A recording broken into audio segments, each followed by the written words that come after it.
네, 안녕하세요. 나는 ETF로 돈 되는 것에 투자한다라는 책을 쓴 ETF 전도사 김수정입니다. 일단 ETF에 투자할 때는 이 타이밍이 뭐냐면은 저 항상 지금 들어가야 되나? 내일 들어갈까? 어제 샀어야 되나? 아, 지금인가? 아닌가? 이런 거 진짜 엄청나게 고민 많이 하잖아요. 근데 이게 스트레스가 어마무시하거든요. 근데 저희가 전업 투자자면 그런 스트레스가 당연해요. 내 업이니까. 근데 그게 아니라 ETF는 직장이 따로 있고 하는 일이 따로 있고 이런 분들한테 좀 더 손쉽게 다가갈 수 있는 그런 상품이라고 생각을 하는데 그 고민을 밤새도록 할 수는 없어요. 자야죠. 내일 출근해야 되는데. 그래서 저는 타이밍을 고민하는 시간에 차라리 장기적으로 관점을 가져가서 이제 적립식으로 차라리 투자를 해보는 거를 시뮬레이션 한번 돌려봤어요. 첫 번째, S&P 500 지수를 가장 안 좋은 타이밍에 들어간 거예요. 그런 분 한 분과 S&P 500 지수를 월급 나오는 날이 예를 들어서 21일이라고 해볼게요. 그럼 21일날 그냥 산 거예요. 매월 똑같은 금액으로. 그 다음에 한 명은 괜찮은 타이밍이라고 저희가 보통 여겨지는 출렁했을 때 이때 들어간 그런 분을 이제 계산을 해봤을 때 너무 웃기게도 적립식으로 투자하신 분 수익률이 가장 높아요. 왜냐면 가장 좋은 타이밍을 찾았다고 한들 그 타이밍을 위해서 돈을 이제 은행에 넣어두잖아요.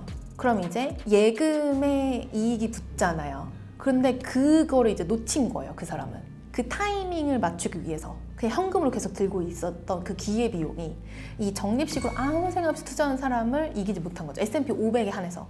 그래서 저도 그 3명을 해보고 저도 놀랐어요. 뭐지? 사실상 제일 좋은 타이밍에 산 사람이 수익률이 제일 좋아야 되는데 그렇지 않더라고요. 근데 사실 그게 타이밍을 잘 맞췄다 한들 내가 받은 스트레스는 얼마나 큰 비용인가요? 너무 힘들잖아요. 그러니까 그렇게 타임이 더 중요한 거 아닐까라는 생각이 듭니다. 내가 사회초년생이라면 첫 번째, 나는 앞으로 돈 벌 기간이 많이 남아있어요. 사회초년생이라는 거는 30대 초반 혹은 20대 후반이 많으시니까. 그리고 그때는 결혼도 보통 안 하셨죠. 그리고 그 애도 보통 없죠. 그러니까 내가 돈이 고정적으로 들어가는 지출이 노는 거 말고는 생각보다 월세랑 노는 거 말고는 그렇게 많지 않을 수가 있어요. 그러면 그 사회초년생 분들은 앞으로 기간이 많이 남아있으니까 일단 70%를 좀 공격적으로 국가 대표 지수랑 혁신성장 테마형 지수에 투자를 합니다. 이거에 대한 비중은 나의 성격에 따라 달라요. 내가 좀 더 안정적인 걸 선호를 한다라고 하면은 S&P 500 같은 ETF를 쭉 늘리셔가지고 비중을 높게 가져가시면 되는 거고, 나는 공격적인 게 좋아라고 생각하시는 분들 입장에서는 혁신성장 테마형 ETF 비중을 그 70% 안에서 쫙 늘리시면 돼요. 그 다음에 그러면 30%는 어디에 투자를 해야 되느냐? 아무리 주식형 100%를 담고 싶다고 하더라도 안정형 자산에 어느 정도 투자를 하셔야 돼요. 그게 포트폴리오의 정석이니까. 그래서 채권형 ETF에 투자를 하시는 거 15%로 가져갔으면 좋겠는데, 내가 사회 초년생이라면 이 채권형 ETF도 어떤 걸 담으시면 좋을 것 같냐면 나스닥 100 채권 혼합 ETF 같은 게 있어요. 나스닥의 비중을 30% 가져가고 안정적인 채권이 70%거든요. 근데 채권을 100% 담는 것보다는 알파를 조금 더 추구할 수가 있어요. 엔비디아 채권 혼합도 있고 애플 채권 혼합도 있고 테슬라 채권 혼합도 있어요. 그래서 마음에 드는 걸로 골라서 하시면 될 것 같고, 그 다음에 나머지 15%는 월배당 ETF를 말씀드리고 싶어요. 아니면 배당형. 이 월배당 ETF를 사회초년생인데 은퇴를 앞두지 않았는데 왜요? 라고 물어보신다면, 배당형이 아무래도 변동성이 상대적으로 덜 하기 때문에 배당형 ETF를 15% 정도 가지고 가셔서 70대 30으로 말씀을 드립니다.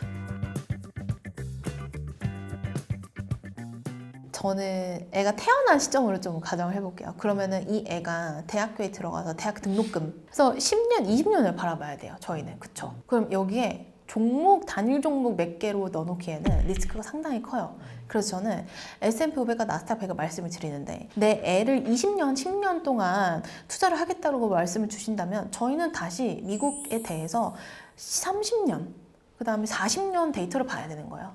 근데 그거를 봤을 때 저는 변동성 대비 수익성 그림을 그리는데, 제일 좋은 건 변동성이 낮고 수익성이 높은 게 제일 좋아요. 애를 위한 포트폴리오는 안정성과 성장성을 두 개를 같이 가져가셔야 되는 거예요. 근데 그 두 가지를 충족을 하느냐 마느냐를 퀘스천으로 놓고 변동성과 수익성을 다 ETF별로 그려보면은 거기 남는 게 딱 하나 있어요. 미국 대표지수.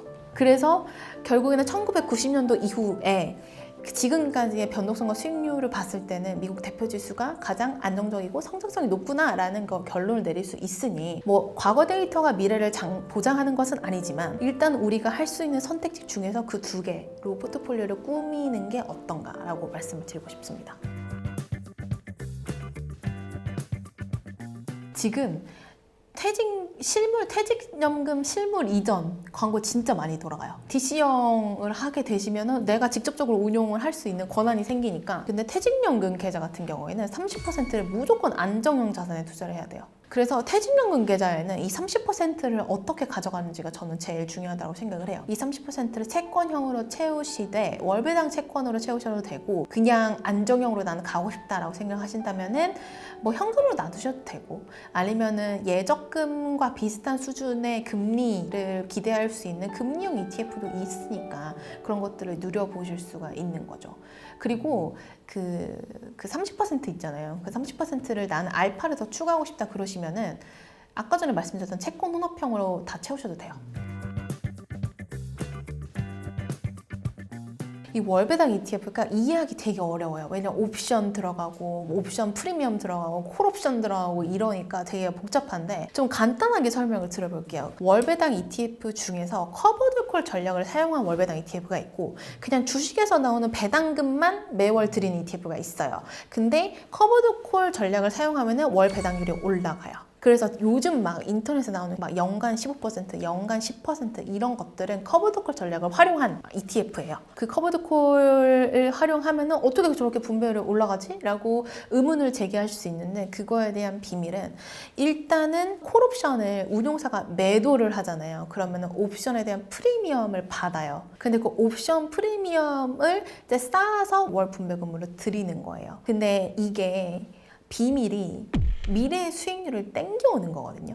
옵션이라는 게 원래 그래요. 미래의 수익률을 지금 현재 가치로 땡겨오는 거예요. 근데 미래의 수익률을 현재 가치로 땡겨오는데 그 어떠한 코스트도 없진 않아요. 미래의 수익률을 소폭 포기하셔야 돼요. 그러니까 예를 들어서 지금 이제 월배당 ETF 중에 가장 유명한 게 나스닥 100 지수를 추정하면서 연간으로 추가하는 월 분배율이 15% 정도 되는 상품이 있어요. 뭐 예를 들어서 나스닥 100 지수가 20% 올랐다고 볼게요. 연간으로. 그러면은 15%월 분배율을 이제 분배를 드리고 그치만 내가 ETF 가격의 상승폭이 5%는 아니에요. 절대. 더 낮아요. 그래서 원지수의 수익률을 따라가는 건 불가능해요. 근데 나는 이제 50대, 60대 정도 되시면은 미래에 어떻게 될지 내가 어떻게 알아? 난 지금 당장 땡겨서 갖고 싶다 라고 하시는 분들한테 가장 어울리는 게 월배당 ETF라고 봐주시면 됩니다. 근데 여기서 주의하셔야 될 게 월배당 ETF인데 분배율 갑자기 막 20% 드릴게요 이런 친구들이 있어요. 근데 그거를 콜옵션을 어떻게 사용하는지에 따라서 분배율이 어떻게 달라질 수 있는데 뭐 예를 들어서 나스닥 100 지수가 연간으로 20% 정도 오를 거라고 예상을 했는데 10% 떨어져요. 근데 내가 월 분배율 추구를 20% 한다고 해가지고 월 1% 넘게씩 드렸어요. 그럼 내 ETF 수익률 완전 마이너스가 되어 있는 거죠. 그래서 그런 부분들을 항상 유념을 하시고 이 월배당 ETF가 추구하는 연간 분배율 목표가 적정한가 이 적정한 거에 대한 기준은 월배당 ETF가 추정하는 지수, 나스닥 100, 뭐 S&P 500, 뭐 코스피 200 이런 거 있잖아요. 이 지수들의 연평균 성장률을 한번 체크해 보세요. 이거보다 높게 막 드릴게요 라고 얘기를 한 ETF라면 어떤 옵션 전략을 활용해서 정확하게 어떻게 분배율을 만들겠다고 하는 건지 더 열심히 들여보셔야 되고 만약에 그렇지 않다라고 하면은 최근에 나온 거 하시고 유명한 거 하시고 그 이름에 데일리라는 단어가 들어가 있는 걸로 고르시는 걸 좀 추천을 드려요. 나에게 ETF는 투자서이다 이렇게 말씀드리고 싶어요. 왜냐하면 ETF는 정말 수천 가지가 있거든요. 그러다 보니까 그 ETF를 다 공부하다 보면은 글로벌 그냥 자산군이 보입니다. 그래서 저는 나에게 ETF는 투자서, 교과서이면서도 투자를 할 수 있는 방법 그렇게 저는 생각을 해요. 왜냐면 제가 그 ETF를 저는 어쩌다 보니까 온 거라기보다는 선택해서 왔거든요. 제가 애널리스트를 할 때 저 글로벌 ETF 하고 싶어요 라고 말씀을 드려서 제가 그걸 맡아서 했었던 이유는 ETF를 보면은 주식, 채권, 원자재, 환율 대체자산, 그 다음에 뭐 등등등 다 볼 수 있겠다. 그래서 약간 새로운 ETF가 미국에서 나오면 전 항상 봐요. 이 ETF가 뭘까? 어떤 컨셉을 가지고 나왔을까? 포함되어 있는 종목은 뭘까? 이게 될까? 앞으로도 계속 유망할까? 이런 것들 이제 공부하는 하나의 방법이어가지고 저한테 몰빵하시면 안 됩니다.